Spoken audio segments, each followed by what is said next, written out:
This is Acts lesson number 33. It's Acts chapter 22. We actually will start with the last couple of verses of chapter 21 and leading into chapter 22. Let me begin reading for us in verse 40 of chapter 21. And when he had given him permission, that being the tribune, Paul, standing on the steps, motioned with his hands to the people. And when there was a great hush, he addressed them in the Hebrew language, saying, "Brothers and fathers, hear the defense that I now make before you." And when they heard that he was addressing them in the Hebrew language, they became even more quiet. And he said, "I am a Jew, born in Tarsus in Cilicia, but brought up in this city, educated at the feet of Gamaliel, according to the strict manner of the law of our fathers, being zealous for God, as all of you are this day. I persecuted this way to the death, binding and delivering to prison both men and women, as the high priest and the whole council of elders can bear me witness.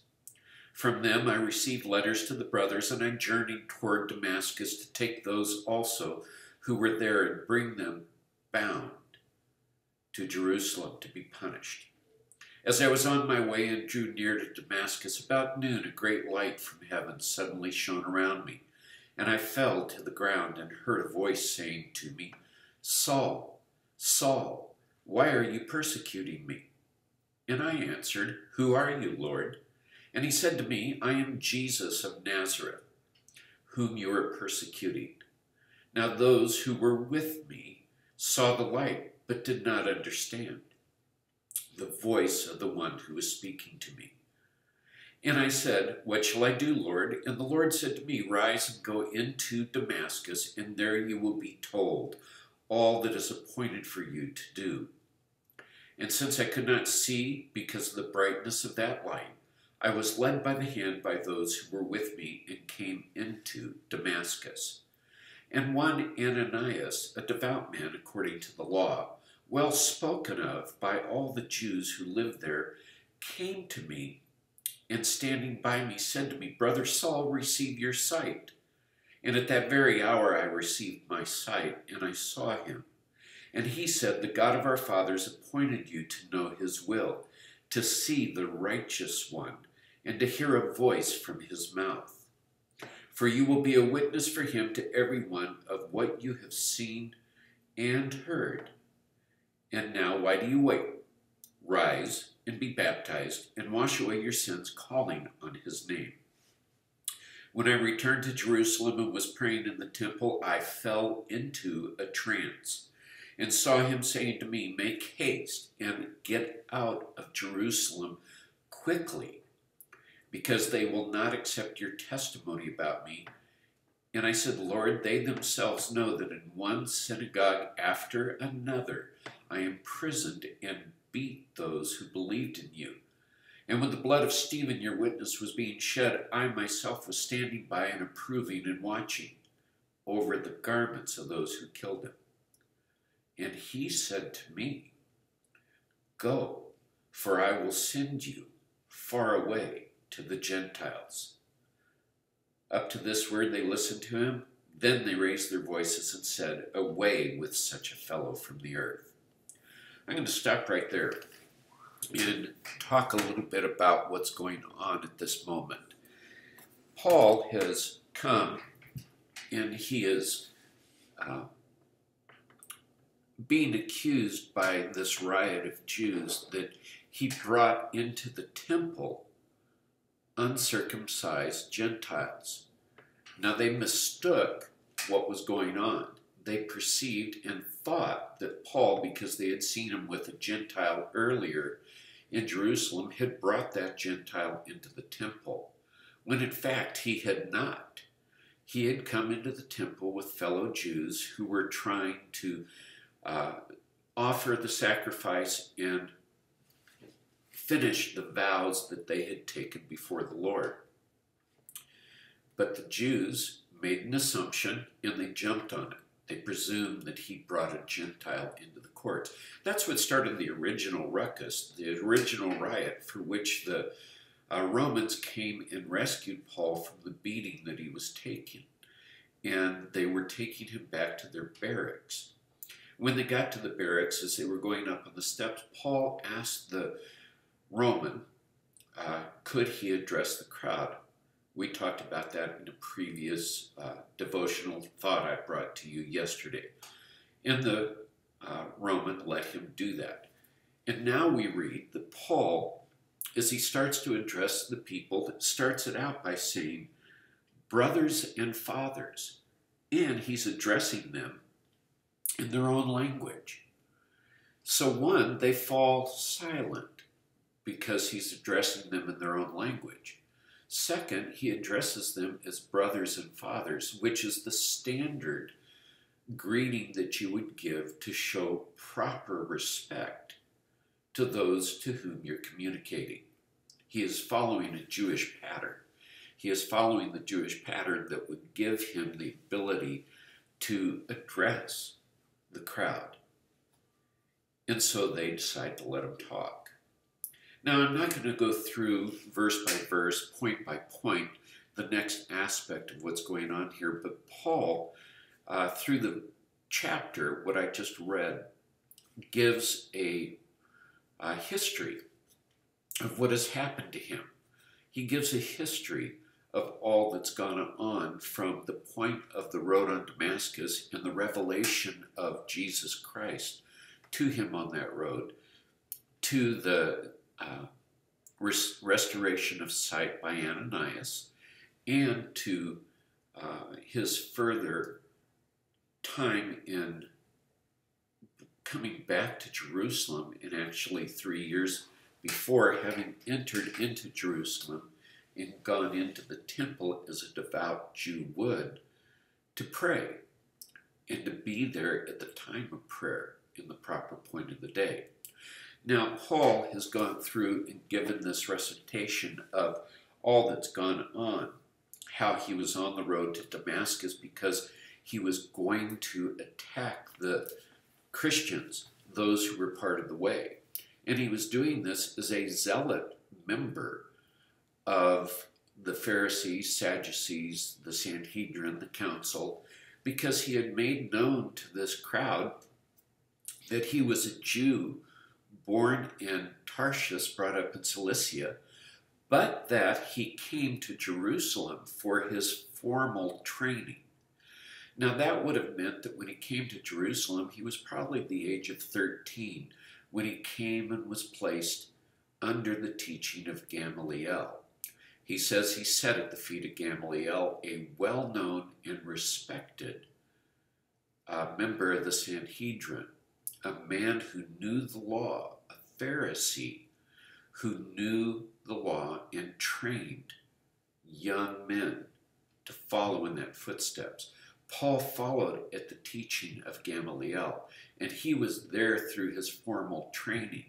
That formal training would have taken him from having memorized just the first 5 books of the Old Testament, as we know it, to having memorized all of the history and all of the prophets and all of the poetry and wisdom literature that the Jews had accumulated. If a man was going to be one of the top Pharisees and work toward becoming the high priest, the chief priest, he needed to memorize everything. And that's what Paul did at the feet of Gamaliel. Gamaliel taught him the law. Gamaliel taught him everything he knew and brought him up. And Paul further states, I was there in the council when they brought in Stephen. I was there in the council when they took Stephen and they stoned him. I had been given letters from the council to go to Damascus to bring back those who were following this thing called the Way. I was a good student. I was a good Pharisee. I was zealous, even binding people of this thing called the Way and bringing them to prison to be questioned and to be taken care of. And then he goes on to give the recitation of what happened on the road to Damascus, what happened when he went into Damascus and Ananias came and gave him back his vision, and then how he went from there and spent time just learning and growing again. And then he comes and he says,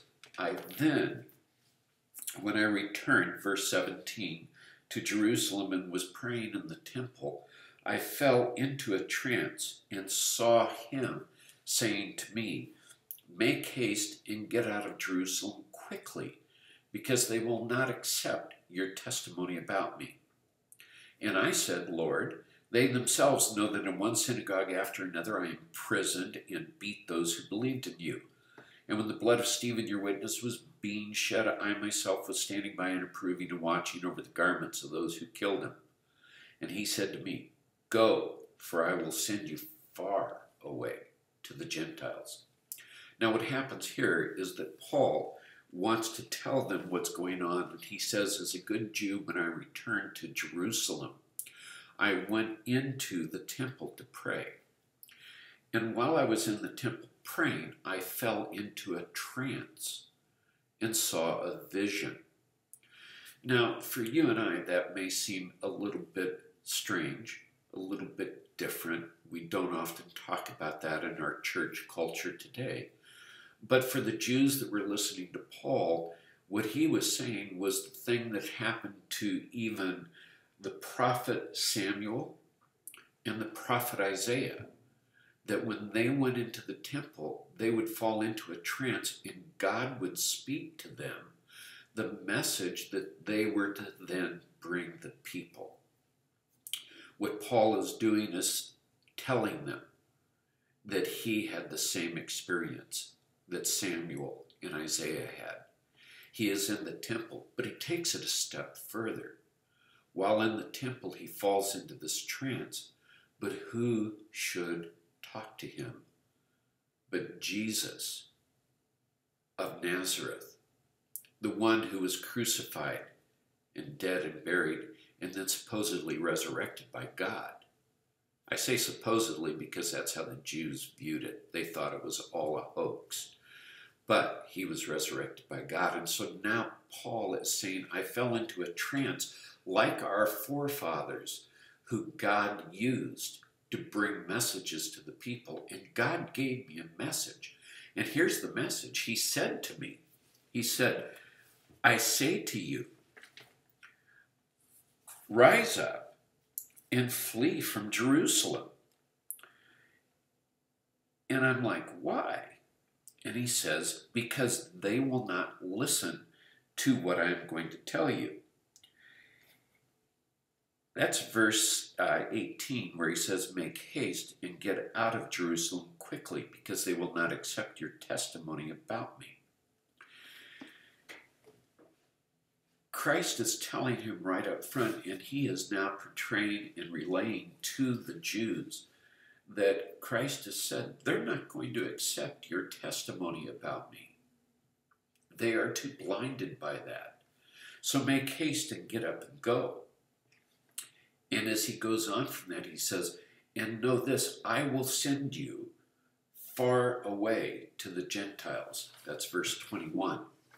So now Paul has said to the crowd that is there, here's the message that the Lord Jesus himself gave me while I was in the temple praying. This means that Jesus has connections to the temple, which he had said to these Jews was his Father's house. They know that. The main leaders of the Jewish synagogues in the temple knew that Jesus claimed that God was his Father and that this temple was his Father's house, thus making it his home as well. And now Paul is reiterating that by saying, Jesus spoke to me in his home and gave me this message. Make haste to flee from Jerusalem, because they will not listen to the message you bring. And go, for I will send you far away to the Gentiles. This comment, far away, means to the ends of the earth, much as we heard in Acts chapter 1, verse 8, when Jesus said to the apostles, "Go into all the world, starting with Jerusalem, Judea, Samaria, and to the ends of the earth, and be my witnesses." Paul is portraying that again, saying that Jesus gave him that message. Now, it's at that moment that the Jews react to what Paul is saying. So let's read the remainder of this chapter. I'll start again up at verse 22, and it reads as follows. Up to this word they listened to him. Then they raised their voices and said, "Away with such a fellow from the earth, for he should not be allowed to live." And as they were shouting and throwing off their cloaks and flinging dust in the air, the tribune ordered him to be brought into the barracks, saying that he should be examined by flogging to find out why they were shouting against him like this. But when they had stretched him out for the whips, Paul said to the centurion who was standing by, "Is it lawful for you to flog a man who is a Roman citizen and stands uncondemned?" When the centurion heard this, he went to the tribune and said to him, "What are you about to do? For this man is a Roman citizen." So the tribune came and said to him, "Tell me, are you a Roman citizen?" And he said, "Yes." The tribune answered, I bought this citizenship for a large sum." Paul said, "But I am a citizen by birth."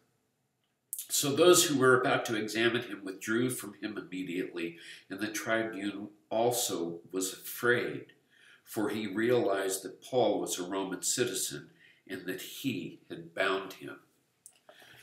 Now, this is kind of an interesting problem that comes up for this tribune. A tribune would be the leader of the area, kind of like a governor. For the people that Rome had put in place. He was over the centurions, and the centurions were over 100 soldiers. And so the centurion is one who was going to watch over Paul while he's flogged. But the tribune is over that. He's a governor. Now, as a tribune, he is a citizen of Rome. Only citizens could become tribunes. Now, this particular tribune is one who purchased his citizenship, which was something that could be done. You could purchase your citizenship to become a Roman citizen, or you could be born into your citizenship. One thing for us to keep in mind is that those born into citizenship were of a higher standing as citizens than those who purchased their citizenship. If we were to think about it in regards to the United States, those who were born in the United States are natural-born citizens. That is one category. But then there are those who are not natural-born citizens. There are those who come into this country as immigrants and apply for citizenship.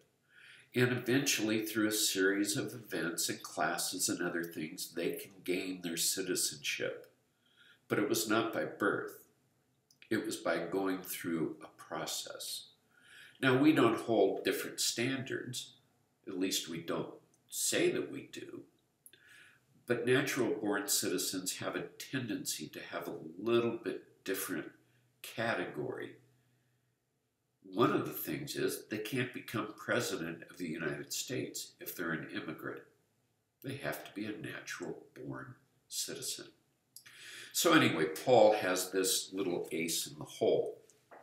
But when he got to the point of saying to the people, "God is sending me to the Gentiles," that raised a ruckus, and a new riot started as the people were shaking the dust off their feet, raising their voices and flinging dust in the air, all signs of great disgust with the person who is speaking, all signs of saying this person is blaspheming, all signs that say this person deserves death because he just blasphemed God.